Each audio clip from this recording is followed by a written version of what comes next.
Alors, dans cette vidéo, je vais expérimenter 5 meilleures alternatives à ChatGPT. Donc, ChatGPT, c'est un outil puissant, tout le monde sait, de l'intelligence artificielle. Mais si je vous disais qu'il y a d'autres intelligences artificielles qui, en mon avis, sont mieux que ChatGPT, qui sont bien meilleures que ChatGPT, et on va expérimenter les 5 des intelligences artificielles mieux que ChatGPT, à mon avis, dans cette vidéo. J'espère que vous avez accès à toutes ces intelligences artificielles parce que la dernière fois que j'ai fait une vidéo sur ChatGPT, il y a beaucoup de gens qui écrivaient en commentaire qui n'ont pas accès à ChatGPT. Mais ces autres, probablement vous avez accès à ces autres intelligences artificielles. Donc ce sont des meilleures alternatives à ChatGPT. Et premièrement, on va commencer par une intelligence artificielle qui s'appelle ChatSonic. Voilà, c'est un peu comme ChatGPT, mais en mieux parce que ChatSonic peut générer des images, alors qu'on sait que ChatGPT génère uniquement des textes. Alors avec ChatSonic, vous pouvez faire mieux que ChatGPT. On va voir cela dans cette vidéo.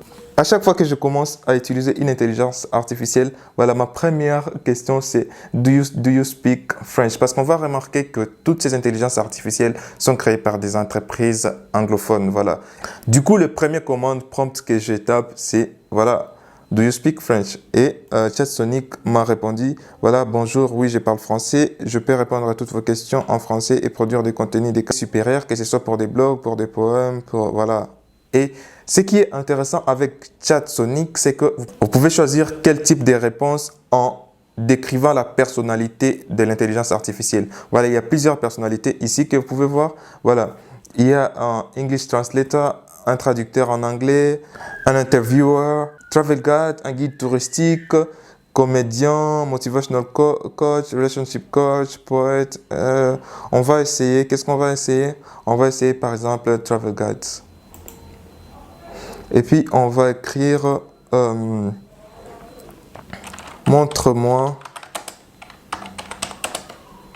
les meilleures destinations pour juillet 2023. Voilà, il m'a suggéré les îles des Caraïbes en Espagne. Pour voir s'il peut générer une image, je vais copier juste. Voilà, je lui demande de créer une image des îles des Caraïbes en Espagne et voir si ça va générer une image. Voilà. Quelque chose que ChatGPT ne peut pas faire. ChatGPT ne peut pas générer des images. Ça, ce sont des images qui sont créées. Ce ne sont pas des images existantes, mais ce sont des images qui sont générées par cette intelligence artificielle. Et ChatSonic est vraiment, alors là, vraiment puissant, beaucoup plus puissant que ChatGPT, à mon avis. Et puis, je vais voir, par exemple, ça, ce sont des images qu'il a créées. Je peux dire, et là, je lui dis, montre les images réelles. Réel doit être, voilà. Et là, je lui dis, montre les images réelles des touristes aux îles des Caraïbes en Espagne.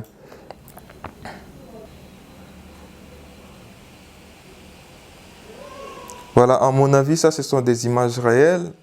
Ça m'a l'air des images qui sont générées par une intelligence artificielle ou des images créées. Je ne sais pas si c'est réel ou pas, mais on voit bien qu'avec ChatSonic, on peut faire quelque chose qu'on ne pouvait pas faire avec ChatGPT. ChatGPT, c'était uniquement les textes, mais ChatSonic, on vient de voir que c'est mieux que ChatGPT parce qu'en dehors du fait que vous pouvez choisir à qui vous parlez, voilà, vous pouvez choisir quelle est la tonalité de la réponse que vous voulez. Vous pouvez également générer des images avec ChatSonic. Voilà, passons à une deuxième intelligence artificielle qui s'appelle OpenAI Playground. OpenAI Playground, c'est juste, comment dirais-je, c'est un cousin de ChatGPT parce que apparemment, c'est une intelligence artificielle qui a été réalisée bien avant ChatGPT parce que ChatGPT a été mis disponible pour tout le monde en décembre 2022. Mais OpenAI Playground, créé par la même entreprise OpenAI, a été mis disponible pour tout le monde depuis très longtemps, bien avant ChatGPT.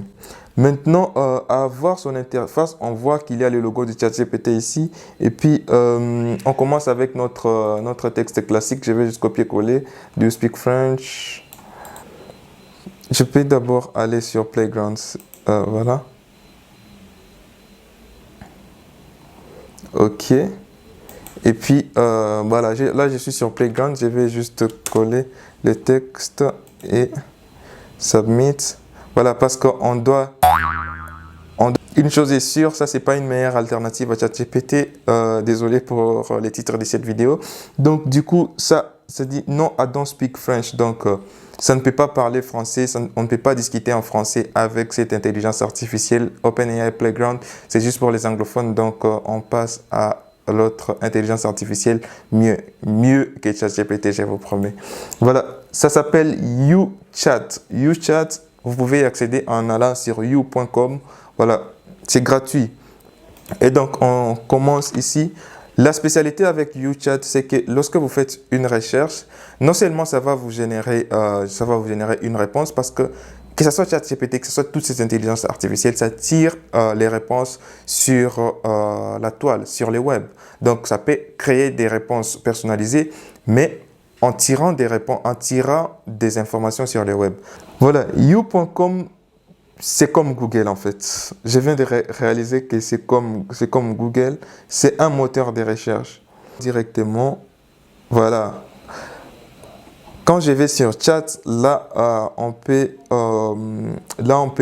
parler en français. Et là, on met Do you speak French? Do you speak French? Ça m'a dit Yes, I can understand French. Comment puis-je vous aider? Je pense avec YouChat, pour avoir beaucoup plus de résultats ou pour avoir beaucoup plus de réponses, je dois créer un compte. Ce qui est normal parce que même sur ChatGPT, on crée un compte avant. Donc, je vais aller sur Sign up with Google. Voilà, lorsque je suis connecté, maintenant là, je peux poser une question. Donc, il faut être connecté. C'est comme sur ChatGPT, il faut être connecté. Mais on a vu avec ChatSonic aussi, j'étais connecté. Donc, on doit être connecté. On doit créer un compte. Et c'est pas vraiment créer un compte. C'est juste lier votre compte Gmail à l'intelligence artificielle. Et il n'y a rien de mal à ça. Donc, du coup, je peux lui demander, par exemple, tu peux générer des codes pour créer un site WordPress.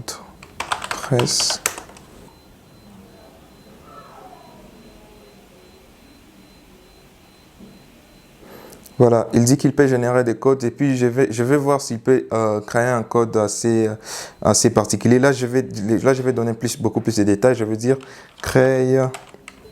Là, je vais demander à you.com de générer un code d'une page d'accueil d'un site web de vente des vêtements de gym qui ressemble à ces sites web Gymshark.co. Gymshark.co, je pense que tout le monde connaît, mais si vous ne connaissez pas, c'est une grande marque de vêtements de sport. Voilà.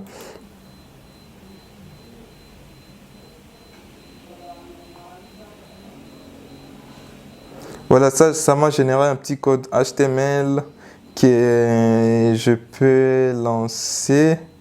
Mais on ne va pas devoir lancer ces codes dans cette vidéo, mais on voit que ça, c'est aussi une autre alternative meilleure et une autre alternative. Si vous n'avez pas accès à ChatGPT, vous pouvez utiliser you.com. Voilà, c'est même technologie que ChatGPT, mais aussi ça peut générer des images, c'est sûr, parce que c'est un moteur de recherche en fait. C'est un peu comme Google, mais avec une conversation plus directe. Voilà. On va passer à une quatrième intelligence artificielle qui s'appelle Perplexity AI. Perplexity AI. Et comme toujours, on commence avec notre prompt actuel Do you speak French pour voir si on peut discuter en français avec ces trucs.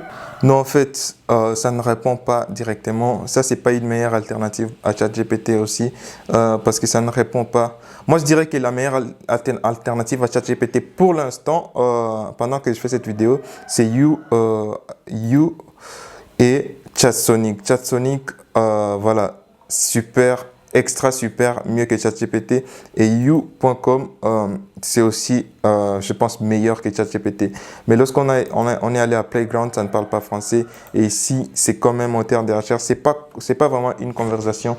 Perplexity, ça ne vaut pas le coup. Il y a une troisième alternative. Je ne dirais pas qu'elle est meilleure à ChatGPT parce que c'est beaucoup plus... c'est pas c'est pas du réel, ça donne des réponses non réelles, c'est character.com. Ça vous permet de discuter avec des personnages publics, voilà, des personnages, des stars de la télé, des stars des films ou des dessins animés. Donc, vous pouvez discuter avec eux. Là, en l'ouvrant, déjà, on voit ces messages d'accueil qui nous dit que, voilà, toutes les conversations sont juste créées, ce n'est pas des réels, voilà. Il ne faut pas prendre tout ça sérieusement. Donc, c'est comme un joke, comme une blague, mais des conversations avec des célébrités. Donc, je vais accepter pour passer. Et puis, voilà. Mais il y a quelques caractères ici célèbres. On voit Loki, il y a Elon Musk, nous avons Tony Stark. Nous avons Chip AI, nous avons Character Assistance, on a Socrate, on peut discuter avec Socrate, on peut discuter avec Michael Jackson, on peut discuter avec Mark Zuckerberg, on peut discuter avec ces caractères-ci. Et moi, c'est lui qui m'intéresse, c'est Elon Musk. Maintenant là, je vais cliquer sur Elon. Et je vais lui dire, do you speak French? Et la réponse de Elon Musk, elle est drôle. I speak every language. I'm one of the most educated people in the world. I also have an IQ of 172, meaning I'm the most. Donc, il dit qu'il parle français. Alors, on va demander à Elon, par exemple,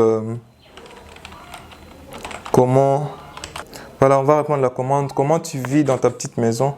Et voir ce que Elon va dire comme réponse. Voilà, ce qui est là, c'est qu'avec Character AI, je pense que toutes les réponses sont en anglais. Donc, du coup, même si il est en mesure de comprendre la question en français, mais la réponse que cette intelligence artificielle va générer, elle sera en anglais, malheureusement. Donc, du coup, je pense que ces caractères sont créés par des gens et avec cette intelligence, character.ai, je pense qu'on peut créer un caractère. Donc, je vais aller ici et puis je vais cliquer sur Create. Voilà, donc je peux créer un caractère aussi, par exemple, je crée un caractère. Voilà, donc pour créer un caractère, je dois créer d'abord un compte, ce qui est évident, je dois créer un compte avec mon Gmail, mais ça ne sera pas pour cette vidéo, je pense que je le ferai peut-être pour une autre vidéo si ça vous intéresse. Dites-moi en commentaire, mais ce sont là quelques alternatives à ChatGPT. J'espère que cette vidéo vous a été utile et que vous vous êtes régalé. Si vous avez suivi cette vidéo jusqu'à la fin, je vous apprécie énormément. Honnêtement, je vous apprécie énormément. Laissez-moi un like sur cette vidéo et si vous êtes nouveau ici, abonnez-vous sur cette chaîne parce que honnêtement, pourquoi pas? Abonnez-vous sur cette chaîne, on se voit plus tard dans une prochaine vidéo. Peace!